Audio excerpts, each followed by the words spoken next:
അസ്സലാമു അലൈക്കും വറഹ്മത്തുള്ളാഹി വബറകാതുഹു. അൽഹംദുലില്ലാഹി റബ്ബിൽ ആലമീൻ.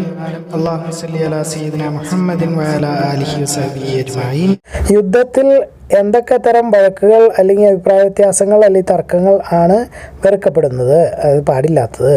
പിന്നെ നേതാവ് അല്ലെങ്കിൽ യുദ്ധത്തിൻ്റെ പട്ടാള മേധാവിയുടെ ഉത്തരവിനെ അനുസരിക്കാതിരിക്കുന്നതിനുള്ള ശിക്ഷ. മായുക്രഹു മിനത്തനാസുഇ വൽ ഇഖ്തിലാഫി ഫിൽ ഹർബി വഉഖൂബത്തി മന്നാസ ഇമാമഹു.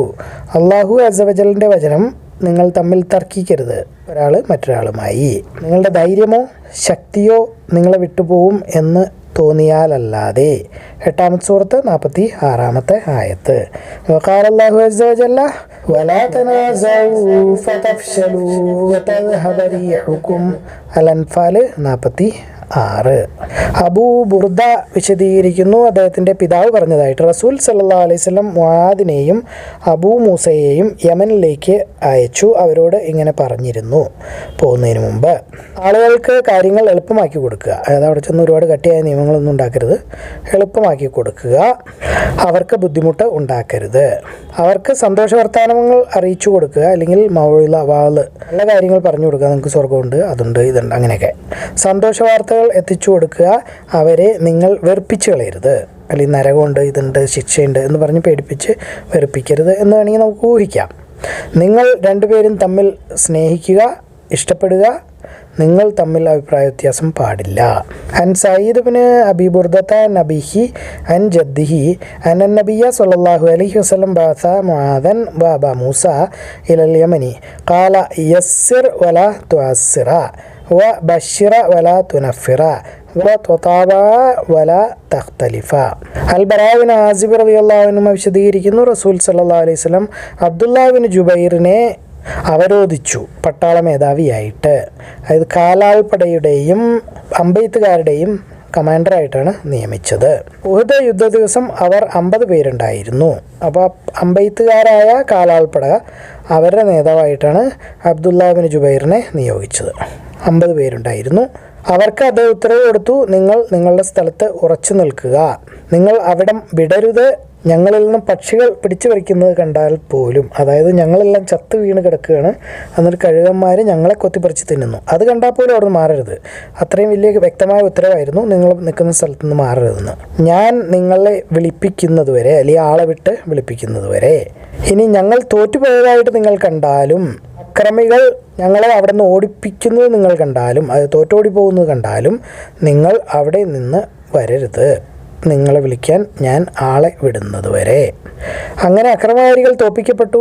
അള്ളാഹുവാണേ, സ്ത്രീകൾ ഓടുന്നത് ഞങ്ങൾ കണ്ടിരുന്നു. അതായത് തുണിയൊക്കെ ഒരൽപ്പം പൊക്കി പിടിച്ചിട്ട് ഓടാൻ പാകത്തിന്, തട്ടി വീഴാത്ത രീതിയിൽ അവരുടെ കാൽ തളകൾ ഞങ്ങൾക്ക് കാണാമായിരുന്നു. അപ്പോൾ അരയടിയോ അണങ്കാലിൻ്റെ കുറച്ച് മുകളിലോ വരെയൊക്കെ തുണി പൊക്കി പിടിച്ചിട്ട് ചെറുതായി ഓടുന്നു. അങ്ങനെ അബ്ദുല്ലാഹ് ബിൻ ജുബൈറിൻ്റെ കൂടെ ഉണ്ടായിരുന്നവർ പറഞ്ഞു, യുദ്ധം മുതൽ, അല്ലെങ്കിൽ മനുഷ്യരെ യുദ്ധം മുതൽ, അതായത് ഈ ഓടിപ്പോകുന്ന പട്ടാളക്കാരെ, അല്ലെങ്കിൽ മരിച്ചു വീണ് കിടക്കുന്ന പട്ടാളക്കാരുടെയും ഒക്കെ സമ്പത്ത്, അവരുടെ ടെൻറ്റുകൾ, ഇതൊക്കെ യുദ്ധം മുതലിൽ വരുന്നതാണ്. അപ്പോൾ അത് പോയി പറക്കിയെടുക്കാം എന്നുള്ള രീതിയിൽ. നിൻ്റെ സഹാബാക്കൾ അല്ലെങ്കിൽ കൂട്ടുകാർ വിജയികളായിരിക്കുന്നു, ഇനി എന്തിനാണ് നമ്മളിവിടെ കാത്തു നിൽക്കുന്നത്? അബ്ദുല്ലാഹ് ബിൻ ജുബൈർ പറഞ്ഞു, നിങ്ങൾ മറന്നുപോയോ അള്ളാഹുവിൻ്റെ റസൂൽ സല്ലല്ലാഹു അലൈഹി വസല്ലം നിങ്ങളോട് പറഞ്ഞത്? അപ്പോൾ അവർ മറുപടി പറഞ്ഞു, അള്ളാഹു ആണേ, ഞങ്ങൾ ശത്രുക്കളുടെ ഇടയിലേക്ക് പോകും, ആളുകളുടെ ഇടയിലേക്ക്, എന്നിട്ട് ഞങ്ങളുടെ യുദ്ധമുതലുകൾ പറക്കിയെടുക്കും. പക്ഷെ അവർ ശത്രുക്കളുടെ അടുത്തേക്ക് ചെന്നപ്പോൾ അവരെ തിരിച്ച് അടിച്ചു, അല്ലെങ്കിൽ തിരിച്ച് ഓടിച്ചു. അവർക്ക് തിരിച്ചു പോകേണ്ടി വന്നു, അവർ തോറ്റും പോയി. ആ സമയത്ത് അല്ലാഹുവിൻ്റെ റസൂൽ സല്ലല്ലാഹു അലൈഹി വസല്ലം പുറകിലുണ്ടായിരുന്നു, അവരെ പുറകോട്ട് വരാൻ വിളിക്കുന്നുണ്ടായിരുന്നു. 12 പേര് മാത്രമേ റസൂൽ സല്ലല്ലാഹു അലൈഹി വസല്ലമയോടൊപ്പം അവിടെ ബാക്കിയുണ്ടായിരുന്നുള്ളൂ.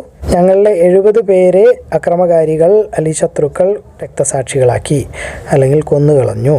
ബദർ ദിവസം റസൂൽ സല്ലല്ലാഹു അലൈഹി വസല്ലമയും അദ്ദേഹത്തിൻ്റെ സഹാബാക്കളും കൂടി അൽ മുശ്രിക്കുകൾക്ക്, അതായത് മക്ക മുശ്രിക്കുകൾക്ക് 140 പേരുടെ നഷ്ടം ഉണ്ടാക്കി.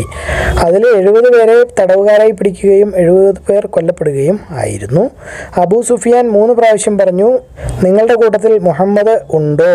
റസൂൽ സല്ലല്ലാഹു അലൈഹി വസല്ലം കൂടെ ഉണ്ടായിരുന്ന സഹാബാക്കളോട് ഉത്തരവിട്ടു അവന് മറുപടി കൊടുക്കരുത്, അതായത് മിണ്ടരുത് എന്ന്. അയാൾ 3 പ്രാവശ്യം പറഞ്ഞു. പിന്നെ എന്നിട്ട് ചോദിച്ചു, അബൂ ഖുഹാഫയുടെ മകൻ നിങ്ങളുടെ കൂട്ടത്തിലുണ്ടോ? അതായത് അബൂബക്കർ സിദ്ദീഖ് റളിയല്ലാഹു അൻഹുവിനെയാണ് ഈ അബൂ ഖുഹാഫയുടെ മകൻ എന്ന് പറയുന്നത്, ഇബ്നു അബൂ ഖുഹാഫ. അയാൾ അത് 3 പ്രാവശ്യം പറഞ്ഞു. പിന്നെ അയാൾ ചോദിച്ചു, അൽ ഖത്താബിൻ്റെ മകൻ നിങ്ങളുടെ കൂട്ടത്തിലുണ്ടോ? ഉമർ റളിയല്ലാഹു അൻഹുവിനെയാണ് ഉദ്ദേശിക്കുന്ന, ഉമർ ഇബ്നു അൽ ഖത്താബ്. എന്നിട്ട് അയാൾ അയാളുടെ കൂട്ടുകാരുടെ അടുത്തേക്ക് തിരിച്ചുപോയി. ഈ മനുഷ്യരൊക്കെ കൊല്ലപ്പെട്ടു എന്നാണ് എനിക്ക് തോന്നുന്നത്, കാരണം അവർ മിണ്ടുന്നില്ലല്ലോ, അതുകൊണ്ട്. അപ്പോൾ അവരില്ല എന്നുള്ള കാര്യത്തിൽ അബൂ സുഫിയാന് ഉറപ്പായി. ഉമറിന് നിയന്ത്രിക്കാൻ പറ്റിയില്ല. അതൊക്കെ കേട്ടപ്പോൾ അദ്ദേഹം പറഞ്ഞു അബൂ സുഫിയാനോട്, നീ നുണ പറഞ്ഞിരിക്കുന്നു. അള്ളാഹുവിൻ്റെ ശത്രുവായ നീ അറിഞ്ഞോ, നീ പറഞ്ഞ എല്ലാവരും ജീവനോടെ ഉണ്ട്. നിൻ്റെ സന്തോഷം കെടുത്താൻ വേണ്ടി അവരെല്ലാവരും ഇവിടെ തന്നെ ഉണ്ട്. അപ്പോൾ അബൂ സുഫിയാൻ പറഞ്ഞു, ഞങ്ങളുടെ ഇന്നത്തെ വിജയം എന്ന് പറയുന്നത് ഇത് ഉഹദ് യുദ്ധം കഴിഞ്ഞിട്ട് യുദ്ധത്തിൽ തോറ്റുപോകുന്ന രംഗമാണ് ഈ പറയുന്നത്. ബദറിൽ നിങ്ങൾ ജയിച്ചു, അതിന് പകരമായിട്ട് ഞങ്ങൾ ഇന്ന് ജയിച്ചു. യുദ്ധങ്ങളിൽ സാധാരണ രീതിയിൽ വിജയം എന്ന് പറയുന്നത് കൃത്യമായി തീരുമാനിക്കപ്പെട്ടതല്ല, മാറി മാറി ഓരോ വശങ്ങളിലേക്കും അല്ലെങ്കിൽ ഓരോ ഭാഗത്തിലേക്കും പോയിക്കൊണ്ട് ഇരിക്കും. അതായത് ഓരോരുത്തരും മാറി മാറിയാണ് ജയിക്കുക എന്ന്. പിന്നെ നിങ്ങളിലെ കൊല്ലപ്പെട്ട ചില ആളുകളെ വികൃതമാക്കിയ ശരീരം നിങ്ങൾ കാണും. അതായത് വെട്ടിമുറിച്ച് ഹംസ റളിയല്ലാഹു അൻഹുവിൻ്റെയൊക്കെ കരൾ പുറത്ത് എടുത്ത് അൽ ഹിന്ദ് ചവച്ച് തുപ്പിയത് അബൂ സുഫിയാൻ്റെ ഭാര്യ, പിന്നീട് മുസ്ലിമായി. അപ്പോൾ അങ്ങനെ വൈകൃതമാക്കപ്പെട്ട മൃതശരീരങ്ങൾ, നിങ്ങളുടെ കൂട്ടത്തിൽ നിന്നുള്ള ആളുകളുടെ മൃതശരീരങ്ങൾ നിങ്ങൾ കാണും. ഞാൻ അത് ചെയ്യാൻ ആരോടും പറഞ്ഞിട്ടില്ല, പക്ഷേ അത് ചെയ്തതിൽ എനിക്ക് സങ്കടമോ അല്ലെങ്കിൽ താല്പര്യക്കുറവോ ഇല്ല, ചെയ്തത് നന്നായി എന്നാണ് അബൂ സുഫിയാൻ പറയുന്നത്. അത് കഴിഞ്ഞിട്ട് അയാൾ സന്തോഷത്തോടു കൂടി വിളിച്ച് പറയുകയാണ്, അല്ലയോ ഹുബൽ എന്ന് പറഞ്ഞാൽ ഒരു ദൈവമാണ്, നീ ജയിക്കട്ടെ അല്ലെങ്കിൽ അത്യുന്നതനായിരിക്കട്ടെ. വീണ്ടും അല്ലയോ ഹുബൽ, നീ ജയിക്കട്ടെ അല്ലെങ്കിൽ നീ ഉന്നതനായിരിക്കട്ടെ. അപ്പോൾ റസൂൽ സല്ലല്ലാഹു അലൈഹി വസല്ലം കൂടെ ഉണ്ടായിരുന്ന സഹാബാക്കളോട് ചോദിച്ചു, എന്തേ നിങ്ങൾ മറുപടി പറയാത്തത്?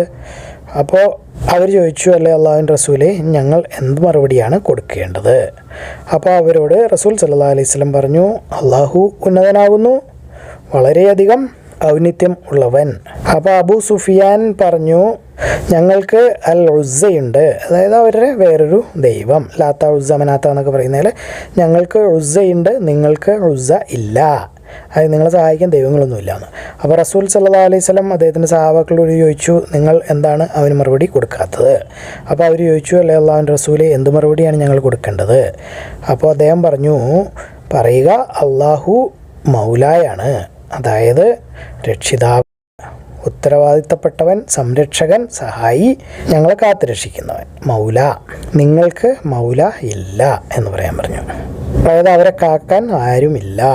സമയത്തിൽ ബറാഅ ബിൻ ആസിബ് റളിയല്ലാഹു അൻഹുമ യുഹദ്ദിസു ഖാല ജഅല നബി സല്ലല്ലാഹു അലൈഹി വസല്ലം അല റജ്ജാലതി യൗമ ഉഹദിൻ വകാനു 50 റജുലൻ അബ്ദുല്ലാഹി ഇബ്നു ജുബൈറിൻ ഖാല ഇൻ റഅയ്തുമുനാ തഖ്തഫുഹാ ത്വയ്റു ഫലാ തബ്റഹു മകാനകും ഹാദാ ഹത്താ ഉർസില ഇലൈക്കും وإن رأيتمونا هزمنا القوم وأوطأناهم فلا تبرحوا حتى أرسل إليكم فهزموهم قال فأنا والله رأيت النساء يشددن قد بدت خلاخلهن وأسوقهن رافعات ثيابهن فقال أصحاب عبد الله بن جبير الغنيمة أي قوم الغنيمة ظهر صحابكم فما تنتظرون فقال عبد الله بن جبير أنسيتم ما قال لكم رسول الله صلى الله عليه وسلم قالوا والله لنأتين الناس فلا نصيبن من الغنيمة فلما أتوهم صرفت وجوههم فأقبلوا منهزمين فذلك إذ يعدوهم الرسول في أخراهم فلم يبقى مع النبي صلى الله عليه وسلم غير 12 رجلا فأصابوا منا 70 وكان النبي صلى الله عليه وسلم وأصحابه أصاب من المشركين يوم بدر 40 و100 70 أسيرا و70 قتيلا فقال أبو سفيان في القوم محمد 3 مرات فنهاهم النبي صلى الله عليه وسلم أن يجيبوه ثم قال في القوم ابن أبي قحافة 3 مرات ثم قال في القوم ابن الخطاب 3 مرات ثم رجع إلى صحابه فقال أما هؤلاء فقد قتلوا فما ملك عمر نفسه فقال كذبت والله يا عدو الله إن الذين عدت لأحياء كلهم وقد بقي لك ما يسوءك قال يوم بيوم بدر والحرب سجال إنكم ستجدون في القوم مثلة لم آمر بها ولم تسؤني ثم أخذ يرتجز أعلو هبل قال النبي صلى الله عليه وسلم ألا تجيبوه قالوا يا رسول الله ما نقول قال قولوا الله أعلى وأجل قال إن لنا العزى ولا عز لكم قال النبي صلى الله عليه وسلم ألا تجيبوه قالوا يا رسول الله ما نقول قال قولوا الله مولانا ولا مولى لكم ആളുകൾ രാത്രിയിൽ ഭയപ്പെട്ടാൽ ഇദാ ഫസിഉ ബില്ലൈൽ. അനസ് റളിയല്ലാഹു അൻഹു വിശദീകരിക്കുന്നു, അല്ലാഹുവിൻ്റെ റസൂൽ സല്ലല്ലാഹു അലൈഹി വസല്ലം ആയിരുന്നു ഏറ്റവും സുന്ദരനായ മനുഷ്യൻ. ഏറ്റവും പരോപകാരിയായ മനുഷ്യനും അദ്ദേഹമായിരുന്നു. ഏറ്റവും ധൈര്യമുള്ള ആളും ആയിരുന്നു. ചിലർ പറയാറുണ്ട് യൂസുഫ് നബിയേക്കാളും സൗന്ദര്യമുണ്ട് എന്നൊക്കെ. പക്ഷെ അള്ളാഹു ഒരു പ്രത്യേകതരം പ്രകാശം പോലെയൊക്കെ മുഖത്ത് വച്ചിരുന്നത് കൊണ്ട് സ്ത്രീകൾക്ക് വലിയ ബുദ്ധിമുട്ടൊന്നും ഉണ്ടായിരുന്നില്ല. അതുകൊണ്ട് സ്ത്രീകൾ ആരും റസൂലിനെ ഉപദ്രവിച്ചിട്ടില്ല, അല്ലെങ്കിൽ റസൂലിനോട് അപമര്യാദയായി പെരുമാറിയിട്ടില്ല എന്നാണ് പല ആളുകളും പറയുന്നത്. ഒരിക്കൽ മദീനയിലെ ആളുകൾക്ക് ഭയങ്കരമായ പേടി തോന്നി, എന്തോ ഒരു വലിയ ശബ്ദം രാത്രിയിൽ കേട്ടതുപോലെ. അപ്പോൾ റസൂൽ സല്ലല്ലാഹു അലൈഹി വസല്ലം ആളുകളെ കണ്ടു. ഒരു ജീനി ഇല്ലാത്ത, അതായത് കുതിരയുടെ പുറത്ത് ഇരിക്കാൻ ഉപയോഗിക്കുന്ന സാധനം, അതില്ലാത്ത ഒരു കുതിരയുടെ പുറത്താണ് ഓടിച്ച് പോയത്. അത് അബൂ തൽഹയുടെ കുതിരയായിരുന്നു. കയ്യിൽ വാള് ഉണ്ടായിരുന്നു, അത് തോളത്ത് തൂക്കിയിട്ടിരിക്കുകയായിരുന്നു. അവരോട് അദ്ദേഹം പറഞ്ഞു, പേടിക്കണ്ട, പിന്നെ ഞാനൊരു കാര്യം കണ്ടു, ഈ കുതിര ഭയങ്കര വേഗതയുള്ള കുതിരയാണ്. ഇതൊക്കെ ആവർത്തിച്ചു വരുന്ന ഹദീസാണ്. അനസ് റളിയല്ലാഹു അൻഹു ഖാല കാന റസൂലുള്ളാഹി സ്വല്ലല്ലാഹു അലൈഹി വസല്ലം അഹ്സനൻ നാസി വ أجود الناس وأشجع الناس قال وقد فزا أهل المدينة ليلا سمعوا صوته قال فتلقاهم النبي صلى الله عليه وسلم على فرس لأبي طلحة أري وهو متقلد سيفه فقال لم تراعوا ثم قال رسول الله صلى الله عليه وسلم وجدته بحرا يعني الفرس. യാ സബാഹ എന്ന് ഉച്ചത്തിൽ വിളിച്ചു പറയുന്നത്, അതല്ലെങ്കിൽ വലിയ ശബ്ദം ഉണ്ടാക്കുന്നത്. ഇത് ശത്രുവിനെ കാണുമ്പോഴാണ് ഇങ്ങനെ പറയുന്നത്. അത് ആളുകളെല്ലാവരും കേൾക്കാൻ വേണ്ടിയിട്ടാണ്. ഭയങ്കര ഉച്ചത്തിൽ യാ സബാഹ എന്ന് വിളിച്ചു പറയും. മൻ ലദുവ ഫനാദ ബി അലി സൗതിഹി യാ സബാഹ ഹത്താ യുസ്മിഅൻ നാസ്. സലമ വിശദീകരിക്കുന്നു, ഞാൻ അൽ മദീനയിൽ നിന്നും അൽ ഖാബയിലേക്ക് പോയി.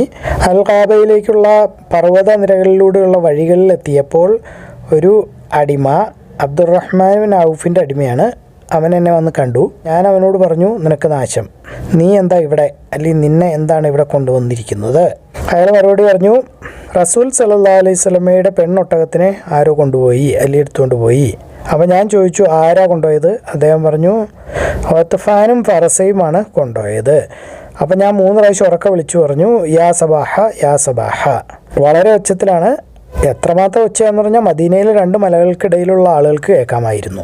എന്നിട്ട് ഞാൻ വേഗം പോയി അവരെ കണ്ടു.